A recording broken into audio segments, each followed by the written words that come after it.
Dengan membawa sejumlah poster, sejumlah perwakilan warga Desa Borangan, Manis Renggo, Klaten yang terdampak tol Jogja Solo mendatangi kantor BPN Klaten.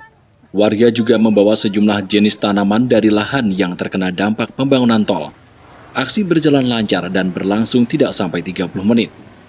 Lewat aksinya, warga menyatakan proses soal nilai ganti rugi lahan maupun tanaman di lahan yang terdampak proyek tol Jogja Solo. Menurut warga, nilai ganti rugi tak sesuai dengan harapan mereka, di mana tanaman hanya dihargai Rp4.000 hingga Rp5.000. Selain meminta rincian penggantian harga sejumlah tanaman, warga juga meminta agar nilai ganti rugi lahan terdampak tol disesuaikan dengan harga tanah saat ini. Warga mempertanyakan mengapa tanah mereka hanya ditaksir Rp200–300.000 per meternya. Harusnya standarnya, saya dulu pernah kena sutet. Itu harga sengon satu batang itu udah nyampe 75–100.000. 75 sampai 100.000. Ya, tapi di harga apa? 3.000–4.000. 3.000–4.000. Ya, cuma satu lagi kejelasannya.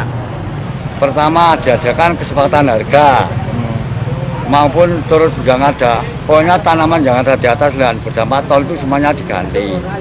Terus sekarang daerahku juga belum turun harga, tapi aku melihat dari yang telah turun di Kelurahan Kadirejo Sampung Jengkaring itu tidak ada kesepakatan, tapi langsung dikasih harga dari yang telah di dalam amplop.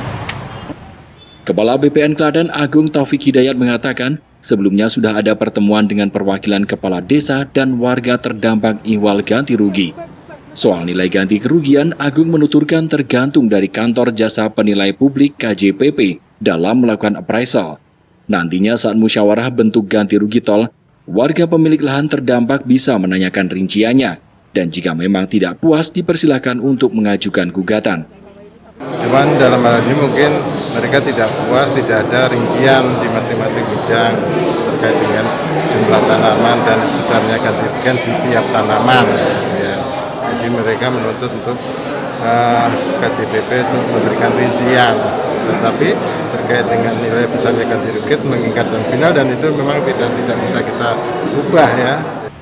Hingga kini proses musyawarah bentuk ganti kerugian sudah dilakukan di 17 desa yang tersebar di Kecamatan Delanggu, Polanharjo, Karanganom, serta Ceper.